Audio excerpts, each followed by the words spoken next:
네, 안녕하십니까. 저는 모아소방 전기학원에서 소방설비 기사를 담당하고 있는 박선종입니다. 네, 저는 지난주였죠. 11월 14일에 시행했던 2021년 제4회차 소방설비 기사 전기의 실기 부분의 보건 문제를 여러분들께 설명을 조금 해드리려고 가지고 왔어요. 네, 보건 문제다 보니까 여러분들의 기억력에 의존해서 문제를 보건해서 다소 다른 부분이 있을 수도 있고, 그렇지만은 최대한 그 부분은 관연도에서 조금 비슷한 문제들을 가지고 왔으니까, 미리 앞서 양해 바랍니다. 첫 번째 문제부터 보도록 하겠습니다.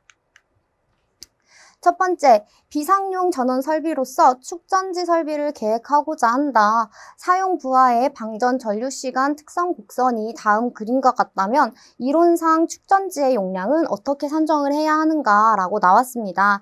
그래서 우리 가로 1번부터 볼게요. 그래서 가로 1번 단위 전지의 방전 종지 전압이 1.06V다. 축전지의 용량은 몇 암페어아워가 필요한가 라고 나와 있고요. 우리 특성 곡선 이렇게 나타나 있습니다. 그래서 각 시간 단위당 몇 암페어의 방전 전류가 지금 소모가 되는지 확인을 할 수가 있어요.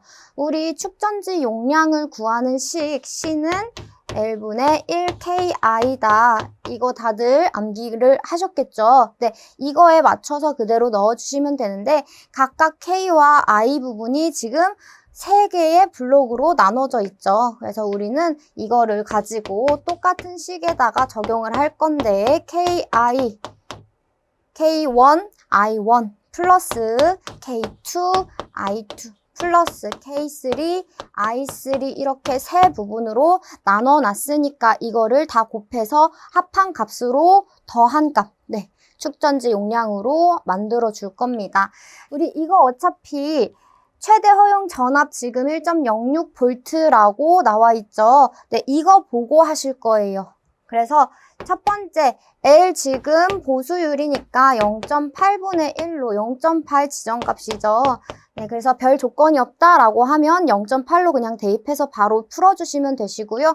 K1 값 보도록 할게요. 이거 지금 K 값인데 30분 단위당 30분당 0.85 당 암페어 20암페어다. 플러스 K2 값 5분이죠. 5분 0.45 곱하기 0.45 동안 우리 45암페어다. 플러스 마지막 0.1분이죠. 0.1분이니까 0.24 곱하기 70암페어다 라고 보시면 됩니다. 그래서 이거만 산정을 해주시면 돼요. 그래서 지금 나와 있는 블럭 이거 다 곱한 값을 합해주시면 축전지의 용량값이 나온다. 그리고 이거 단위 암페어 아워까지 답으로 적어주시면 되겠죠. 두 번째 문제 바로 넘어가 보도록 하겠습니다. 두 번째 문제 들어가 보도록 하겠습니다. 두 번째, 연 축전지를 충전하지 않고 정치 중에도 다량의 가스가 발생했을 때 추정 원인은 무엇이겠는가 라고 나왔는데요. 이 문제 그 암기 문제죠. 그래서 뭔가 불순물이 혼입되었다라고 쓰시면 되시는데 이와 같은 문제는 사실 전해액이 변질되었다. 이때의 추정 원인이 무엇인가에 대한 답도 동일하다라고 보시면 되겠습니다. 세 번째 가보도록 하겠습니다. 축전지와 부하를 충전기에 병렬로 접속해서 충전과 방전을 동시에 행하는 방식, 이 방식이 우리가 자주 봤던 부동 충전 방식이죠. 이 방식을 정유기 연축전지 부하를 사용해서 회로를 구성하시오라고 했습니다.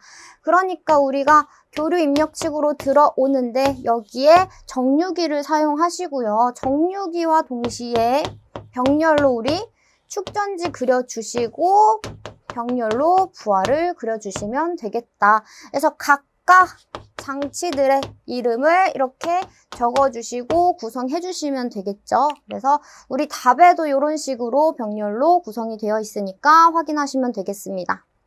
자, 두 번째 문제 보도록 하겠습니다.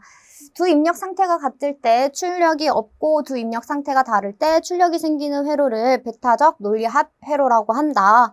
그림과 같은 베타적 논리합 회로에서 다음 강물음에 답하여라 라고 했습니다.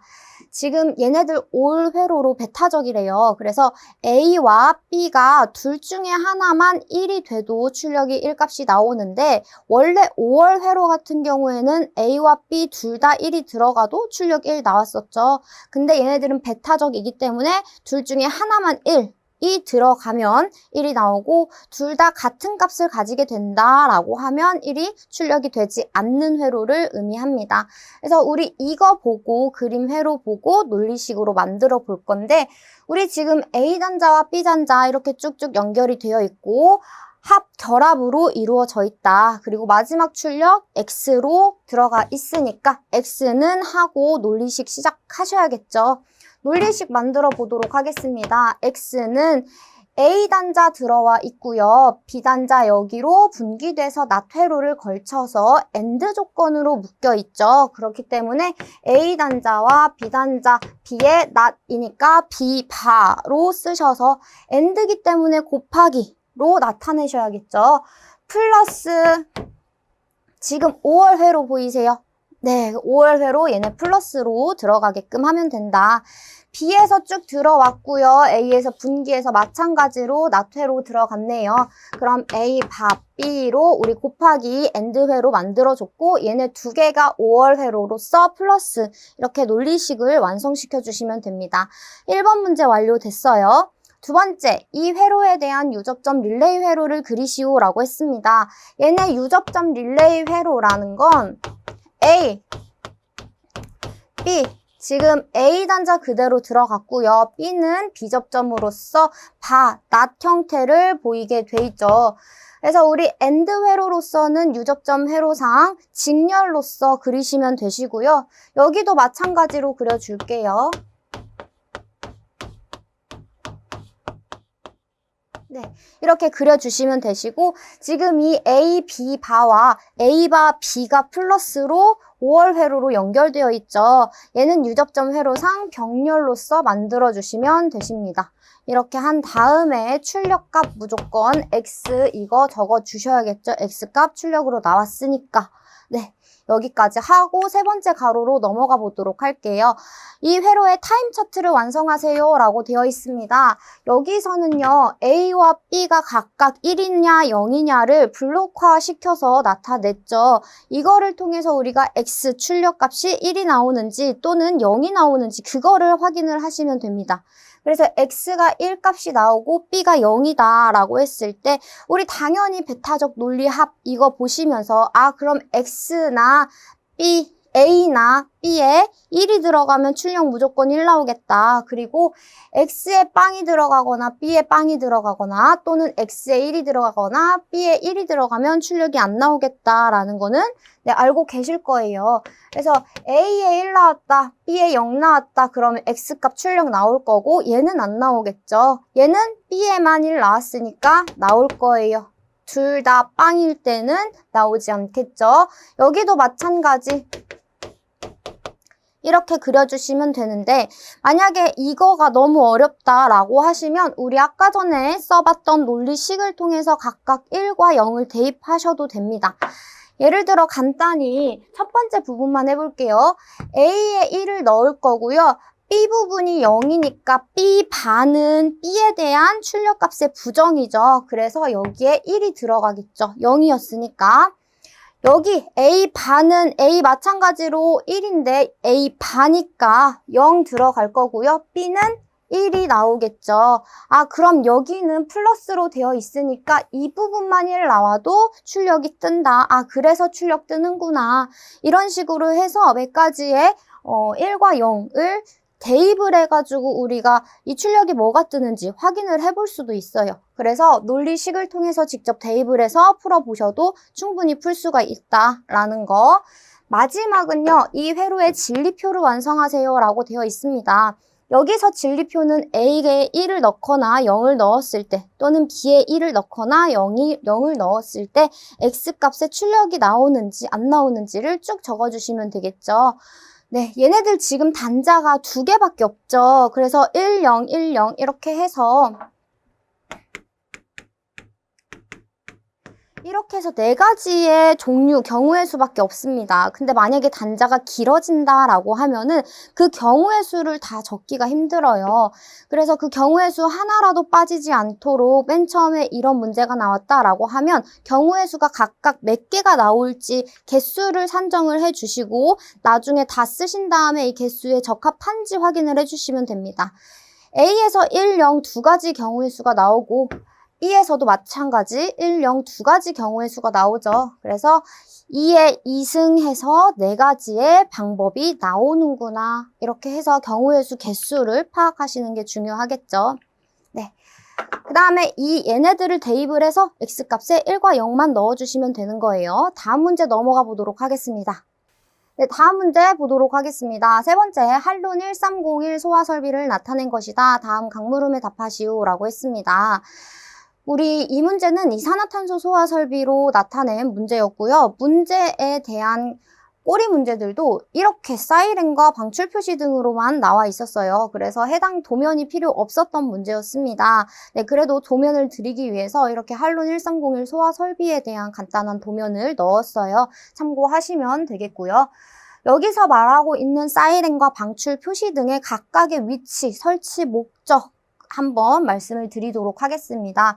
우리 이렇게 가스계 소화 설비의 경우에는 각 방호구역마다 RM 수동 조작함과 사이렌과 방출 표시 등이 각각 하나씩 들어가게 되는데 이때 사이렌은 방호구역 내부에 있는 거주자들의 대피를 위해서 울리는 경보 설비다, 음향장치다 라고 보시면 되시고요.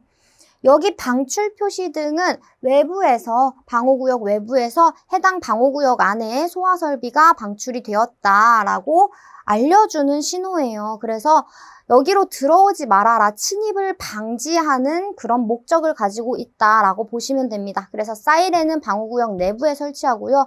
이 방출 표시 등은 방호구역 외부에 출입구 상부에다가 설치를 한다라고 보시면 되겠습니다.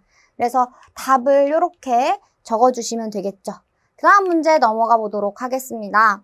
4번, 답안지에 주어진 지상 5층인 건물의 발하층 및 지상층 우선 경보 방식에 의하여 경보하고자 한다. 다이오드 메소드 방식으로 회로를 완성하세요 라고 되어 있어요. 우리 우선 경보 방식은 발화층이 몇 층이냐에 따라서 우선적으로 경보가 되는 층이 달라지는 거죠.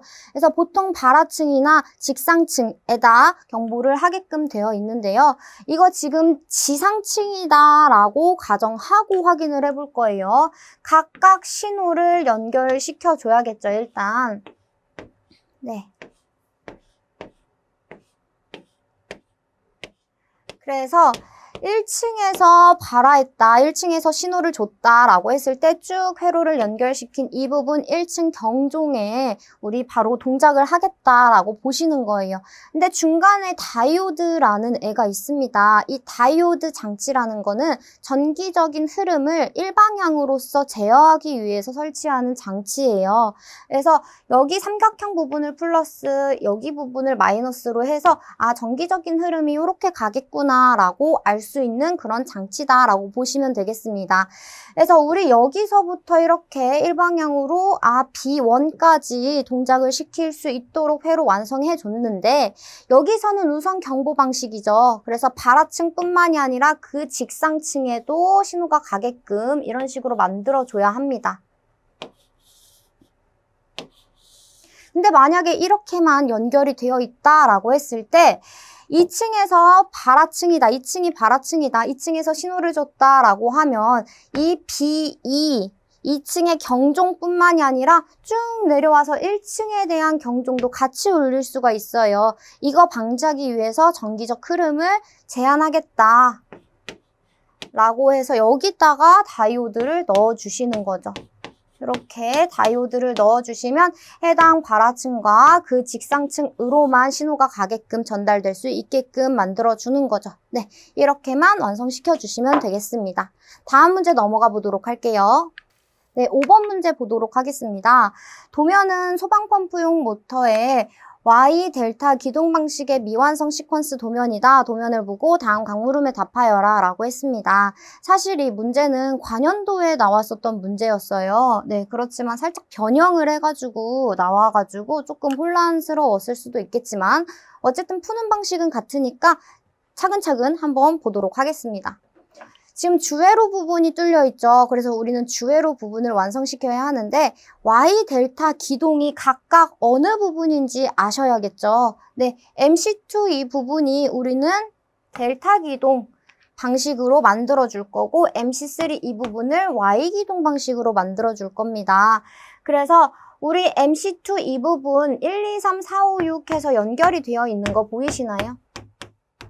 이렇게 되어 있을 때 우리 델타 기동 방식은 이 3상을 모두 다 바꿔서 연결시켜 주시면 델타 기동이다 라고 배웠어요. 이거 그대로 하시면 되겠습이 그래서 이렇게 연결시켜 주신 다음에 1번 상 우리 R상을 두 번째 라인으로 두 번째 상, 이 S상이 세 번째 라인으로 마지막 3상, T상을 우리가 첫 번째 라인으로 이렇게 보내주시면 되겠습니다.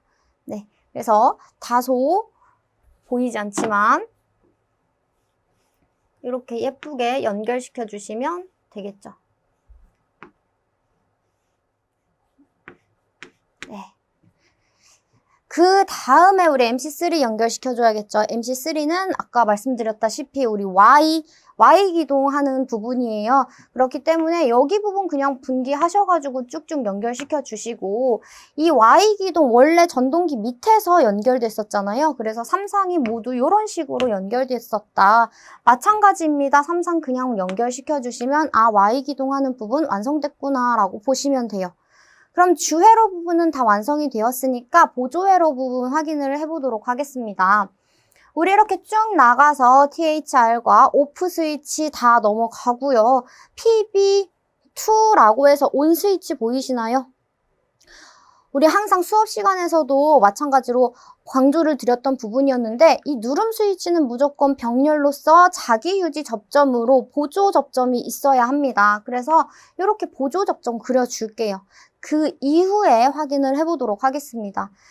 일단 전원이 투입됐다. 그리고 PB2에다가 동작을 넣어줬어요. 동작 신호 줬을 때 우리는 이쪽 라인 못 가죠. A 접점으로 자기 유지 접점 들어가 있는 거니까 이쪽 라인도 못 가요. 그래서 여기 부분부터 먼저 전기가 들어가게 됩니다.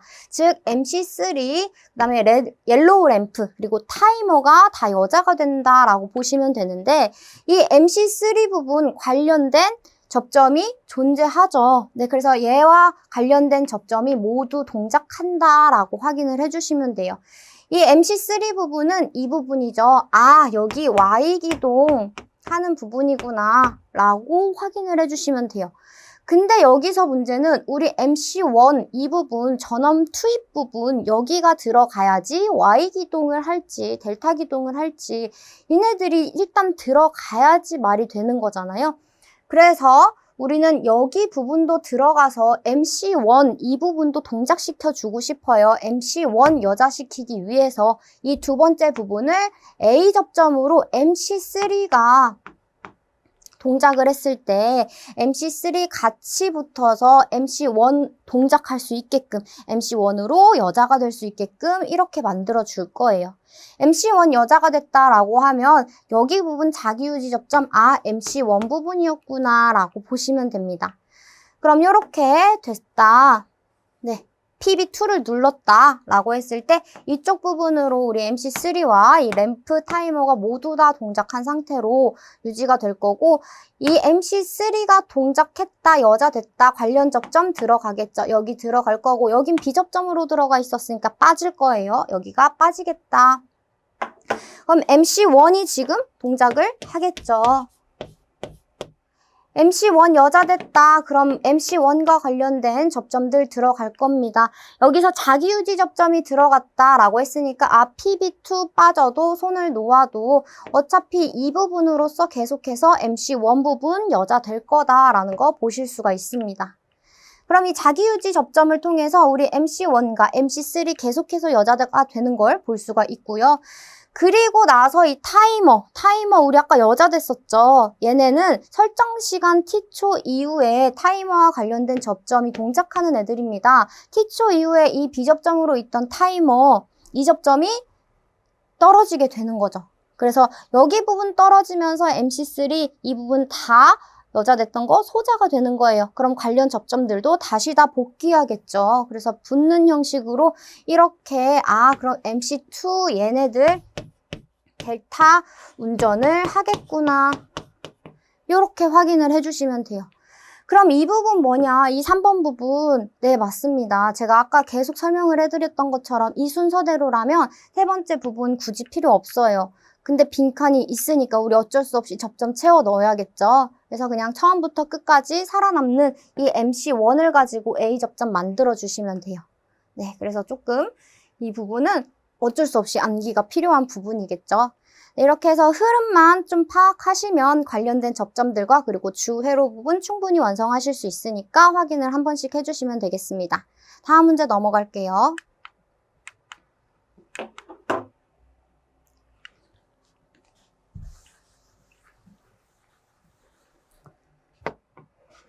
(6번) 수신기로부터 배선거리 100m의 위치에 모터 사이렌이 접속이 되어 있다. 사이렌이 명동될 때 사이렌의 단자 전압을 구하시오 라고 나와 있죠.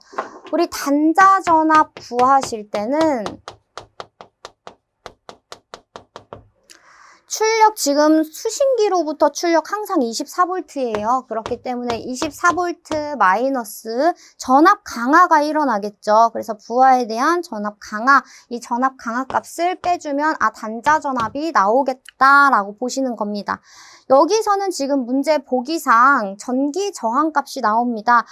고유 저항 값이 지금 나와 있구나 라고 보시는 거죠. 그럼 이 전압 강화 값의 식을 우리는 이 IR 이 식으로 푸셔야겠죠. 만약에 이렇게 고유 저항 값이 나와 있지 않다 조건으로 제시가 안 되어 있다라고 하시면 우리가 익히 알고 있는 식 35.6 Li 얘를 1000으로 나눈 1000A 값으로 나눈 이 전압 강화식 구하시면 되겠습니다. 근데 지금은 일단 고유 저항 값 나와 있다. 이 IR 이걸로 풀 수가 있는 거구나 라고 보시면 됩니다.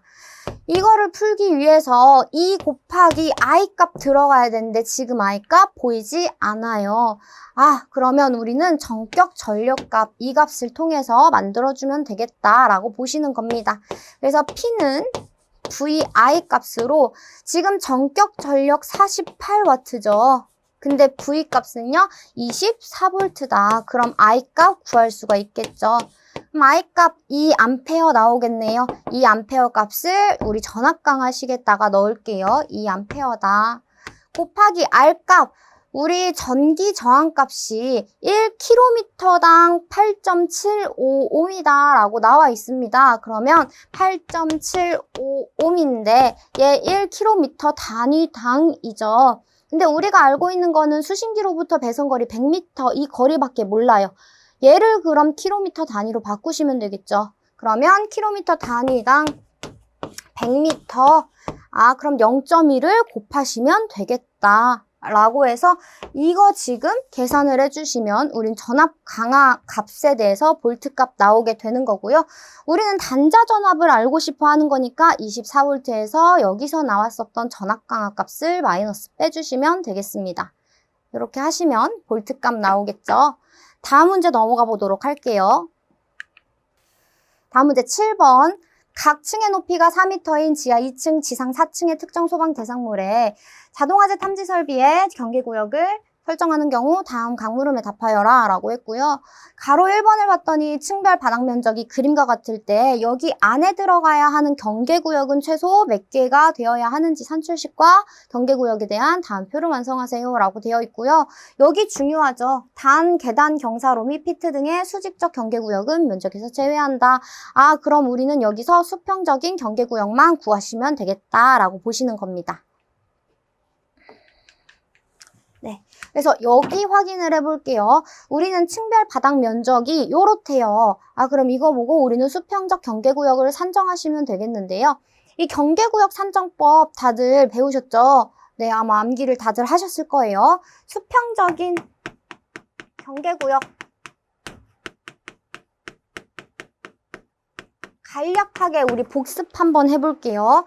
첫 번째, 하나의 경계구역은 하나의 건축물에 한한다.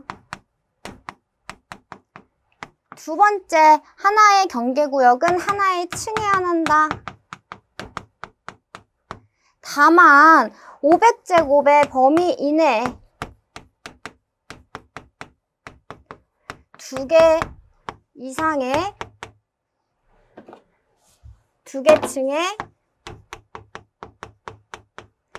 하나의 경계구역으로 선정할 수 있다라고 하시면 되고, 그 다음에 세 번째, 여기가 마지막이죠. 하나의 경계구역은 그 경계구역의 면적이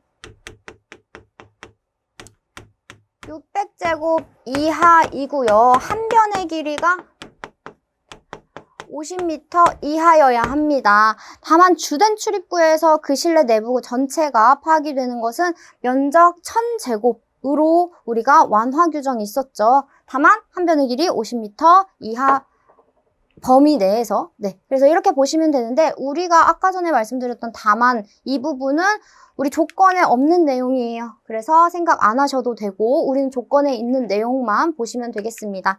지금 각 층마다 하나씩 들어가야 돼요. 근데 지금 면적 너무 크죠? 우리 면적 600제곱 이하로 면적 해라. 경계구역 우리 600제곱 이하로 경계구역을 산정할 거니까 여기 나와 있는 지하 2층 1800제곱이죠. 이거 600제곱으로 나누기 하시면은 여기는 3개의 경계구역이 들어가겠다. 지하 1층 볼게요. 여기도 1200으로 나와 있습니다. 우리 600으로 나눠주시면 여기 2개겠다. 1020, 여기서도 600으로 나눠주시면 1.xx로 소수점이 떨어지게 되지만 우리 경계구역 산정할 때는 소수점 자리 절상해줘야겠죠. 그래서 2개다. 600, 여기는 하나 들어갈 수 있겠네요. 350, 100, 얘네들은 합쳐봤자 450입니다. 그럼 여기 범위 내에 들어가는 애들이죠. 원래는 한 개 층 따로 하나의 층대로 따로따로 해서 경계구역을 산정을 해줘야 되는데, 어차피 바닥 면적의 합계가 500 이하이기 때문에 500 이하의 범위에서는 2개의 층을 하나의 경계구역으로 산정할 수 있다. 이 기준 때문에 묶어서 하나로 계산을 해주면 되겠다라는 거 확인을 해주시면 되겠습니다. 그래서 우리 산출식 이렇게 다 적어주시면 돼요. 1800 나누기 600 이런 식으로 해서 쭉쭉쭉 적어주시고 경계구역 수를 합하시면 되겠죠. 보니까 9개 나오는 거 확인을 할 수가 있죠. 9개 적어주시면 되겠습니다. 두 번째 문제. 본 특정 소방 대상물의 엘리베이터와 계단에 각각 한 개씩 설치가 되어 있는 경우 P형 수신기는 몇 회로용을 설치해야 되는지 산출식과 회로수를 쓰세요 라고 나와 있죠. 우리 아까 전에는 엘리베이터나 계단이 없다, 수직적 경계구역을 산정하지 말아라 라고 했기 때문에 제외했는데, 지금 이 문항에서는 수직적 경계구역을 추가했네요. 네, 우리 계단과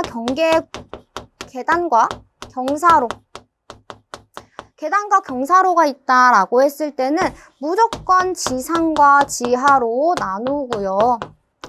여기서는 높이 기준도 있죠. 하나의 경계구역은 높이 45m 이하마다 할 것이라고 나와 있습니다. 그래서 우리는 지상 따로 지하 따로 해줘야 되는데, 지하도 지하 1층인 경우에는, 지하층이 한 개 층인 경우에는 제외해준다 라고 나와 있어요. 근데 우리 지금 도면을 확인을 하시면 지하 2개 층이죠. 그럼 지상과 지하를 별도의 경계구역으로 산정을 해줘야 되는구나 하고 시작을 하셔야겠죠.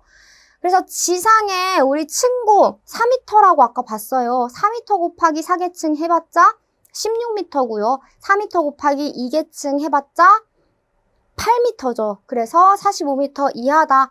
그럼 지상에 하나, 지하에 하나 이렇게 경계구역 산정하시면 되겠고요.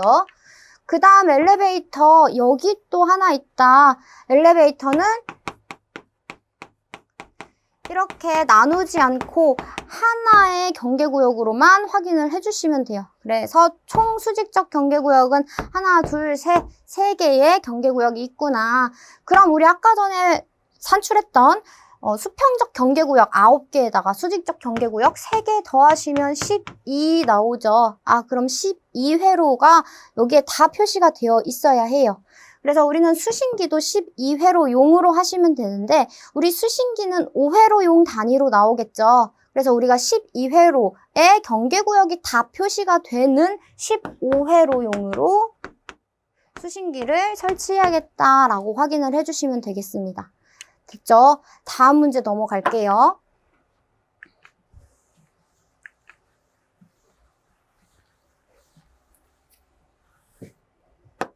자, 8번. 다음과 같은 장소에 차동식 스포트형 감지기 2종을 설치하는 경우와 광전식 스포트형 2종을 설치하는 경우 최소 감지기 소요 개수를 선정하세요. 단 주요 구조부는 내화 구조이고요. 감지기 설치 높이는 3m이다 라고 나옵니다. 주요 구조부 내화 구조로 가시면 되고 감지기 설치 높이는 4m 미만이다. 우리 감지기 공통 설치 기준에 열감지기 스포트형 감지기에 대한 감지기 기준 면적표를 보신 적이 있을 겁니다. 그거 다 암기가 되셨다면 이거 쉽게 풀 수 있겠죠. 실의 총 면적 35m 곱하기 20m를 여기 안에 차동식 스포트형 2종을 넣는데요. 내화 구조이고 4m 미만일 때 얘네들의 기준은 70제곱이었다. 이거 해주시면 답이 나올 거고요. 마찬가지 소수점 나왔다라고 하시면 절상에서 정수값으로 나타내 주시면 돼요. 그리고 두 번째 광전식 스포트형 2종을 설치했다. 얘네 지금 연기감지기 2종을 설치했다라고 보는 거죠. 연기감지기는 4m 미만일 때 우리 1, 2종 다 150 기준 써주시면 돼요. 그래서 이 실의 전체 면적에다가 150제곱을 나눠주시면 우리가 원하는 개수 나오겠다라고 보시는 거죠. 그래서 이렇게 하셔도 되고 우리 책에 나와 있는 것처럼 이런 식으로 아예 경계구역부터 나눈 다음에 산정을 해주셔도 돼요. 두 개 다 똑같으니까 걱정하지 마시고 식을 제대로 써주시면 되겠죠. 그래서 기준 면적 아직 안 외웠다라고 하시면 조금 암기를 해주시면 되겠습니다.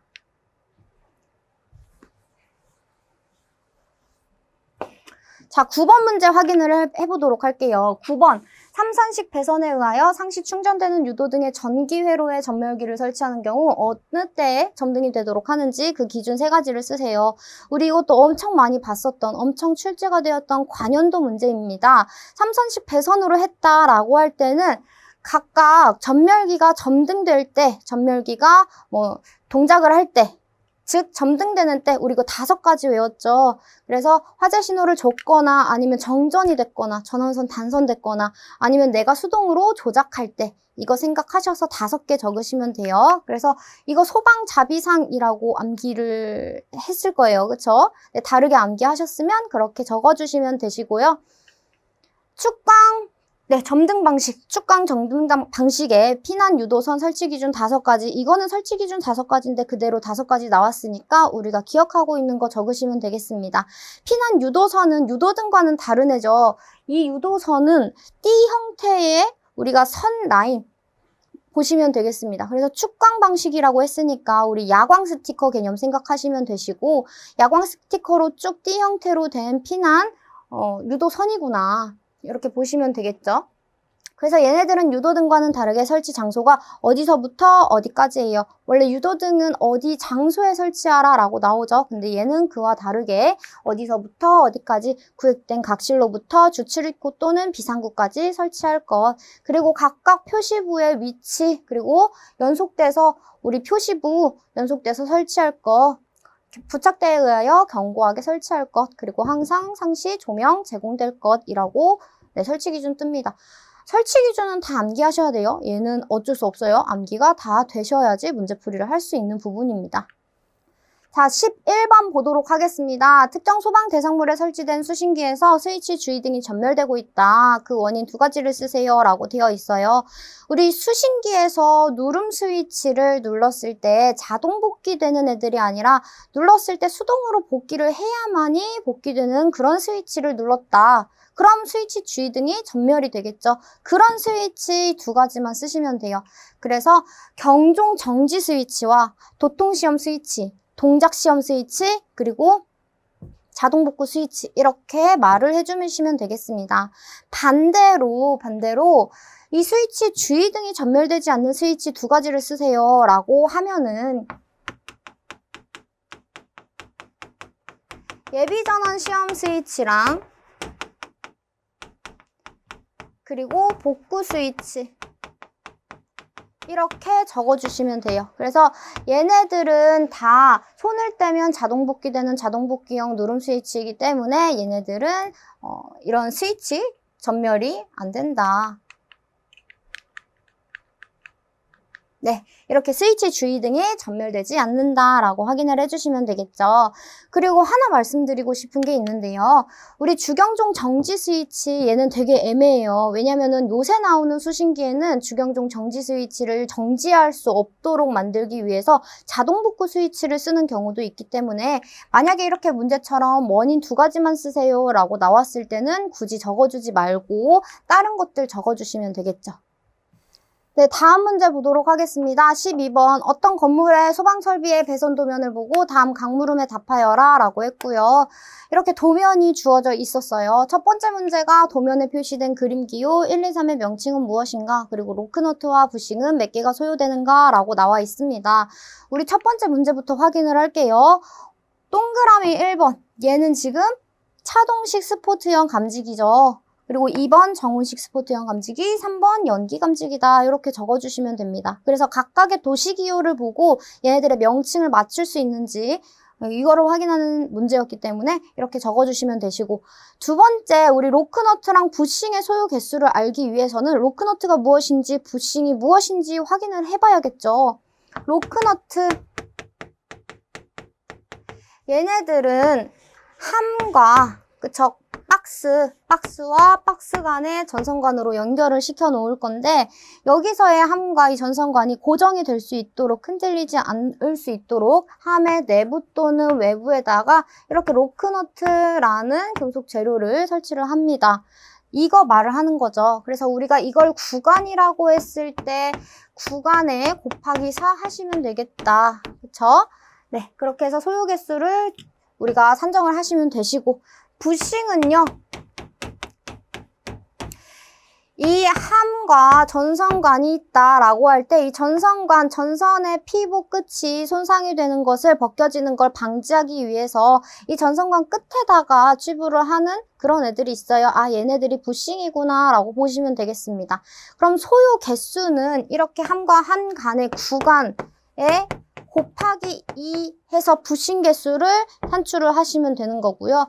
얘는 구간에다 곱하기 4 하면 되겠죠. 아, 그러니까 부싱 개수에다가 곱하기 2 하면 되겠다라고 간략하게 우리가 볼 수 있는 겁니다. 그럼 이거 확인하기 위해서 구간을 우리가 산정을 해봐야겠죠. 구간 어떻게 산정해요? 각각 여기 부분, 각각 구간 확인을 하실 수가 있죠. 네, 그래서 이런 감지기나 발신기 이 부분을 가지고 이 구간 하나, 구간 둘 이렇게 산정을 하시면 돼요. 하나, 둘, 셋, 넷, 다섯, 여섯, 일곱, 여덟, 아홉, 열. 10구간이구나.